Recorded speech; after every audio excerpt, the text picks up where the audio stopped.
Hello everyone. तो अपने working of institution class 9 का जो हम चैप्टर डिस्कस कर रहे थे अभी तक, तो उसके डिस्कशन को आज हम आगे बढ़ाते हैं। इससे पहले हम लोगों ने पार्ट 1 वीडियो कर ली है। पार्ट 1 में हमने बेसिकली पार्लियामेंट के बारे में डिस्कशन किया है। तो आज की जो क्लास है, जो ये पार्ट 2 वीडियो है, इसमें हम लोग आज बात करेंगे एग्जीक्यूटिव की। तो सबसे पहले हम बात करते हैं कि एग्जीक्यूटिव है क्या, डेफिनेशन क्या है एग्जीक्यूटिव की। तो एग्जीक्यूटिव किसी भी डेमोक्रेसी के अंदर वो पॉलिटिकल इंस्टीट्यूशन है जो पार्लियामेंट के बनाए हुए कानूनों को इम्प्लीमेंट करता है या आपके एग्जीक्यूट करता है। एग्जीक्यूट करता है, इसीलिए हम इसको एग्जीक्यूटिव कहते हैं। जैसे सेकंड पॉइंट में मेंशन है, all those functionaries are collectively known as executive. क्यों? क्योंकि सरकार की पॉलिसीज को एग्जीक्यूट करते हैं, इसके लिए रिस्पॉन्सिबल होते हैं एग्जीक्यूशन के लिए। और भी अगर आसान भाषा में हम देखें तो जनरली हम एक टर्म यूज करते हैं ना, गवर्नमेंट, सरकार। तो जो गवर्नमेंट, जो सरकार है, वो वास्तव में एग्जीक्यूटिव ही होती है। चलिए आगे बढ़ते हैं। एग्जीक्यूटिव के दो पार्ट होते हैं, political executive and permanent executive. इनका डिफरेंस जो है अभी हम वन बाय वन जो है कर लेते हैं।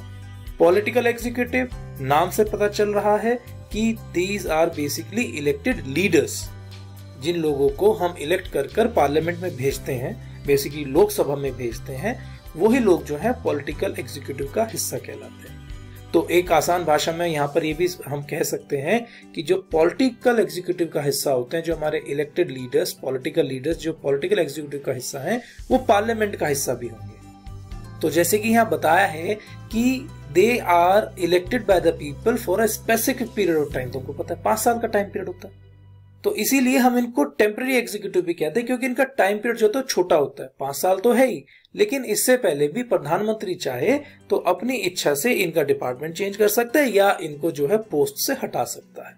ठीक है, अब हम जानते हैं कि जितने भी हमारे इलेक्टेड रिप्रेजेंटेटिव होते हैं, जिनको हम डायरेक्ट वोट देते हैं, जो हमने लोकसभा की पावर्स में पिछली वीडियो के अंदर भी किया था, they are answerable to the citizens.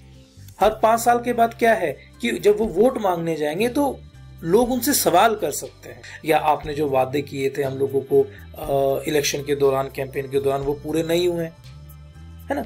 तो एट द एंड क्या है कि they are answerable to the citizen. तो इसी वजह से इनके पास ज्यादा पावर होती है।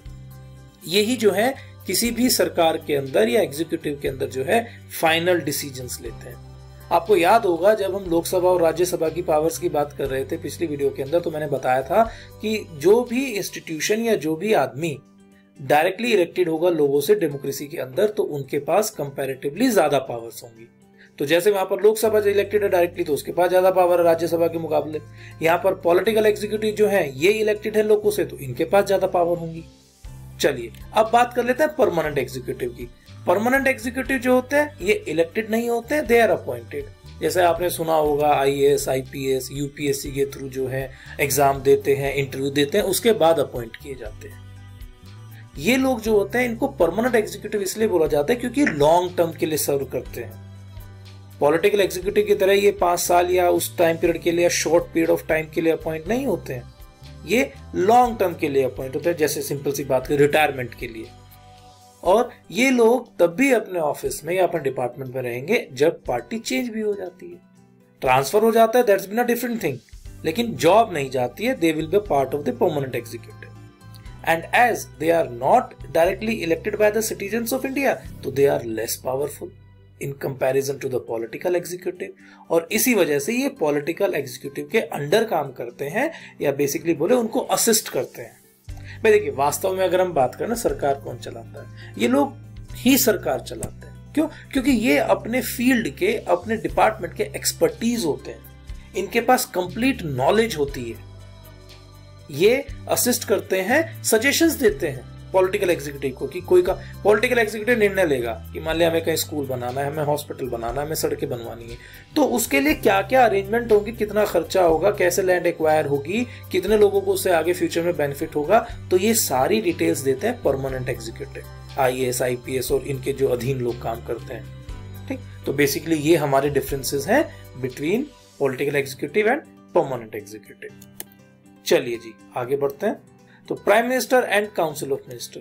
Prime minister the most important political institution in the country. देखिए, जिस भी डेमोक्रेसी में प्रेसिडेंट के पास सबसे ज्यादा पावर होंगी या प्रेसिडेंट जो है हेड ऑफ द गवर्नमेंट होगा, तो उसको हम बोलते हैं presidential form of the government. और जिस डेमोक्रेटिक सेटअप में प्राइम मिनिस्टर के पास ज्यादा पावर्स होती हैं या उसको हेड ऑफ द गवर्नमेंट बोला जाता है, तो उस प्रकार की गवर्नमेंट को हम बोलते हैं parliamentary form of the government. वैसे तो आज के टाइम में parliamentary form of the government को prime minister form of the government बोला जाता है, क्योंकि प्राइम मिनिस्टर के पास इतनी पावर्स आ जाती हैं कि उसको prime minister form of the government भी बोला जाता है। अब हम बात करते हैं कि प्राइम मिनिस्टर जो है वो इलेक्ट कैसे होता है, कौन आदमी है जो प्राइम मिनिस्टर बनता है। वैसे अगर हम टेक्निकल टर्म में देखें तो president appoint the leader of the majority party और the coalition of the party in the Lok Sabha as a prime minister. But इसका मतलब ये नहीं है कि प्रेसिडेंट अपनी इच्छा से किसी को भी प्राइम मिनिस्टर बना सकता है। जैसे इसमें लिखा हुआ है कि प्राइम मिनिस्टर वही आदमी बनेगा जो मेजॉरिटी पार्टी का, इसके बारे में हम पहले भी बात कर चुके हैं, जो भी मेजॉरिटी पार्टी का लीडर होगा, जिसको मेजॉरिटी पार्टी अपना लीडर बना के सर्वसम्मति से बोलेगी कि हाँ इसको हम सपोर्ट करते हैं, ये आदमी प्राइम मिनिस्टर बनेगा हमारी तरफ से, हमारी चाहे वो सिंगल मेजॉरिटी पार्टी हो या कोलिशन की पार्टी हो, तो प्रेसिडेंट उसको ओथ दिलाते हैं, अपॉइंट करते हैं एज अ प्राइम मिनिस्टर। अब अगर हम टेन्योर की बात करें कि प्राइम मिनिस्टर कितने समय तक काम करेगा, तो देखो मैक्सिमम तो 5 ईयर हो ही गया, क्योंकि 5 साल के बाद तो लोकसभा के इलेक्शन होने हैं, तब तो वो चेंज हो ही जाएंगे, दोबारा इलेक्ट होके आते हैं वो अलग बात है, और सेम को प्राइम मिनिस्टर बनाया जाता है मेजॉरिटी पार्टी की तरफ से, there is been a different thing. लेकिन 5 साल से पहले भी ऐसी सिचुएशन आ सकती है कि अगर लोकसभा की मेजॉरिटी उसको अपने लीडर की फॉर्म में मना कर देती है, जो हमने लोकसभा की पावर्स में बात की थी, नो कॉन्फिडेंस मोशन, अविश्वास प्रस्ताव, अगर वो आ जाता है संसद में और पारित भी हो जाता है, पास भी हो जाता है, तो फिर प्राइम मिनिस्टर को क्विट करना पड़ेगा, और साथ के साथ उसकी काउंसिल ऑफ मिनिस्टर्स को भी। समझ में आया होगा आई होप। चलिए आगे धीरे धीरे अभी करेंगे तो और आपको ज्यादा क्लियर होता रहेगा धीरे धीरे। अब उसके बाद प्राइम मिनिस्टर की सलाह पर प्रेसिडेंट जो है वो काउंसिल ऑफ मिनिस्टर्स को अपॉइंट करेंगे। यहाँ पर मेन से किसका होगा, प्राइम मिनिस्टर का। प्राइम मिनिस्टर पूरी तरह फ्री है कि वो किसी भी आदमी को जो मेंबर ऑफ पार्लियामेंट है उसको अपनी council of ministers, council of minister क्या है, मंत्रिमंडल हिंदी में बोलते हैं, अभी नेक्स्ट स्लाइड में हम काउंसिल ऑफ मिनिस्टर को डिटेल में डिस्कस करेंगे।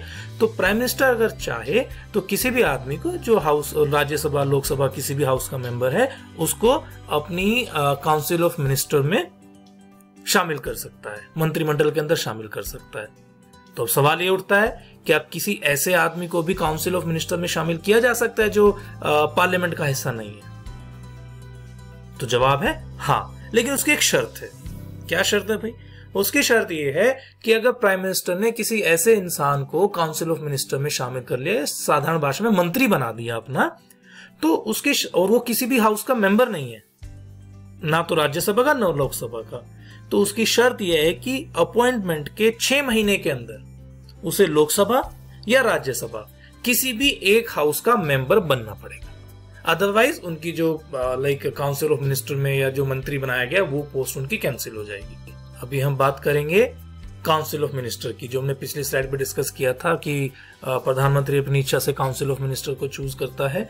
तो काउंसिल ऑफ मिनिस्टर मतलब जितने भी सेंट्रल गवर्नमेंट के टोटल मिनिस्टर्स होंगे उन सबको मिलाकर बोला जाता है काउंसिल ऑफ मिनिस्टर्स, हिंदी में मंत्रिमंडल, जिनकी संख्या ज्यादातर 60-80 के आसपास ही होती है, क्योंकि इतने ही डिपार्टमेंट्स हमारे पास होते हैं, इतनी मिनिस्ट्रीज हमारे पास होती हैं। कभी किसी को एक से ज्यादा मिनिस्ट्री दे दी तो संख्या कम हो जाती है, सबको बराबर दे दी तो संख्या बढ़ जाती है। तो 60 से 80 होंगी।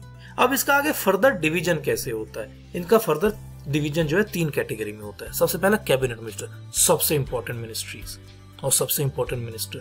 बहुत बार आपने न्यूज़पेपर में, न्यूज चैनल सुना होगा कि प्रधानमंत्री की आज बैठक है कैबिनेट के साथ। सरकार को अगर कोई इंपॉर्टेंट निर्णय लेना है तो कैबिनेट मिनिस्टर के साथ प्रधानमंत्री बैठ के विचार विमर्श कर रहे हैं, उसके बाद वो निर्णय लिया जाएगा।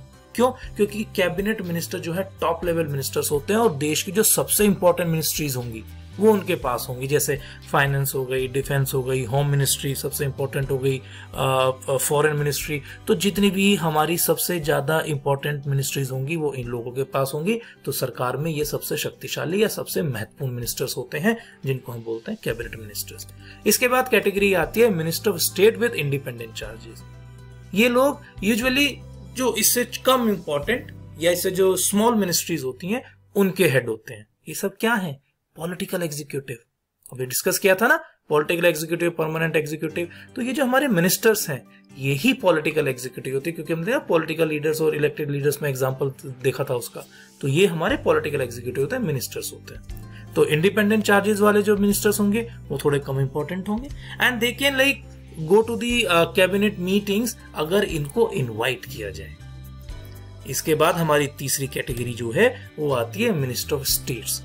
दे are basically attached to the cabinet ministers और ये उन लोगों को असिस्ट करते हैं, उनकी हेल्प करते हैं प्रशासन को चलाने में, देश को चलाने में या निर्णय लेने में। अगर मान लिया कोई डिटेल चाहिए किसी पर्टिकुलर डिपार्टमेंट के बारे में, कोई निर्णय लेना है, तो ये लोग उनकी हेल्प करते हैं कैबिनेट मिनिस्टर्स की, उनको सारी इंफॉर्मेशन, रिक्वायर्ड इंफॉर्मेशन प्रोवाइड करवाते हैं। ठीक है बच्चा, तो ये हमारी जो है काउंसिल ऑफ मिनिस्टर्स इन तीनों कैटेगरी के मिनिस्टर को मिलाकर बनती है, जिसको हिंदी में मैंने बताया मंत्रिमंडल कहते हैं, और ये हमारे पॉलिटिकल एग्जीक्यूटिव होते हैं। चलिए, काउंसिल ऑफ मिनिस्टर डिस्कस करने के बाद अब हम डिस्कस करेंगे पावर्स ऑफ प्राइम मिनिस्टर। तो सबसे पहली पावर प्राइम मिनिस्टर की है, ही चेयर्स कैबिनेट मीटिंग्स। जितनी भी कैबिनेट मीटिंग्स होंगी उनको वही चेयर करेंगे और उन कैबिनेट मीटिंग्स के अंदर जो है डिसीजन भी उनका सर्वसम्मति से होता है, लेकिन as a head of the government सारे डिसीजन उनके नाम पर जाएंगे तो उनका डिसीजन फाइनल होगा। अगर किसी डिपार्टमेंट के बीच में जैसे कैबिनेट मीटिंग है या और बिना मीटिंग के अलावा भी अगर कुछ उनकी नॉलेज में आता है, दिस आर डिफरेंस और dispute between any of the department of the government, तो वहां पर फाइनल डिसीजन कौन लेगा डिसएग्रीमेंट के टाइम पर? That will be taken by prime minister. तो उनके द्वारा लिया गया निर्णय जो है वो ही फाइनल निर्णय माना जाएगा। ही exercises general supervision of different ministries.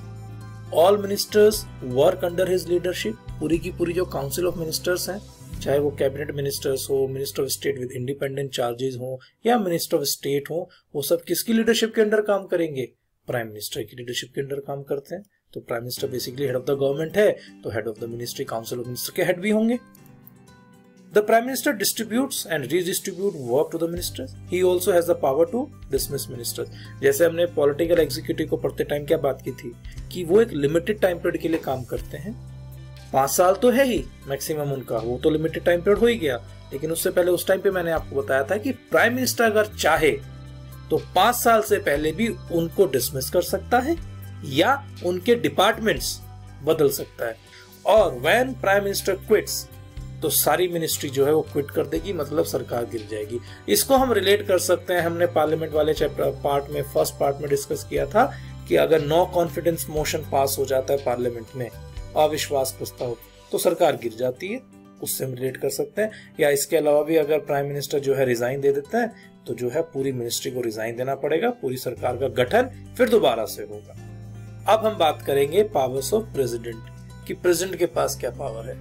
जिस तरह से हम प्राइम मिनिस्टर को हेड ऑफ द गवर्नमेंट बोलते हैं, इसी तरह प्रेसिडेंट को हेड ऑफ द स्टेट बोला जाता है। देखिए, यहाँ पर हम उनके बहुत सारे फंक्शंस और बहुत सारी पावर जो है डिस्कस करेंगे, लेकिन parliamentary form of the government के अंदर प्रेसिडेंट एक नॉमिनल हेड होता है, तो उनकी जो पावर्स हैं वो नॉमिनल पावर्स होती है, जिसको हिंदी में नाम मात्र की पावर कहा जाता है। पावर्स के साथ लिमिटेशंस बहुत हैं। तो president is the head of the state. The president supervises the overall functioning of all the political institutions. All governmental activities takes place in the name of the president. सरकार के सारे काम president के नाम से होते हैं। All laws and major policies decisions of the government are issued in her name. जैसे हमने बताया था ना कि कोई भी बिल फाइनल कानून कब बनता है? जब प्रेसिडेंट उस पर साइन करते थे, जब वो उनका अपना अग्रीमेंट उस पर दे देते हैं। तो इसीलिए कहा जाता है कि all laws and major policy decision of the government are issued in her name. All major appointments are made in the name of the president. For example, chief justice of India, the जजेस of supreme court and high court of the states, the governors of the state, the election commissioner, ambassadors to other countries. Election commissioner आप recall करोगे तो याद आएगा जब हमने electoral politics का chapter discuss किया था, तो उसमें हमने देखा था कि चीफ इलेक्शन कमिश्नर जो है he is appointed by president. All international treaties and agreement are made in the name of the president. कि जितनी भी इंटरनेशनल ट्रीटी दूसरे देशों के साथ हमारे जितने भी एग्रीमेंट होंगे, जितनी भी संधियां होंगी, वो सारी की सारी संधि प्रेसिडेंट के नाम से ही होती हैं। और सबसे इंपॉर्टेंट लास्ट में, the president is the supreme commander of the defence forces of India. Bharat की जो सेना है, जो डिफेंस फोर्सेस है, प्रेसिडेंट उसके सुप्रीम कमांडर है। सुप्रीम कमांडर मतलब सेनापति। तो आज की क्लास में हम इतना ही करेंगे। ये आपके असाइनमेंट के क्वेश्चंस हैं, आप पीछे वीडियो को देखेंगे ध्यान से तो बहुत आसानी से इन सारे सवालों के आप जवाब दे पाएंगे। अब इसके बाद पार्ट 3 हमारा रहता है, दैट इज बेसिकली जुडिशरी। तो जुडिशरी हमको डिस्कस करना है, तो अगली क्लास में हम मिलते हैं जहां पर हम जुडिशरी को डिस्कस करेंगे। तब तक पढ़ते रहिए, खुश रहिए। बहुत बहुत धन्यवाद। Thank you. जय हिंद।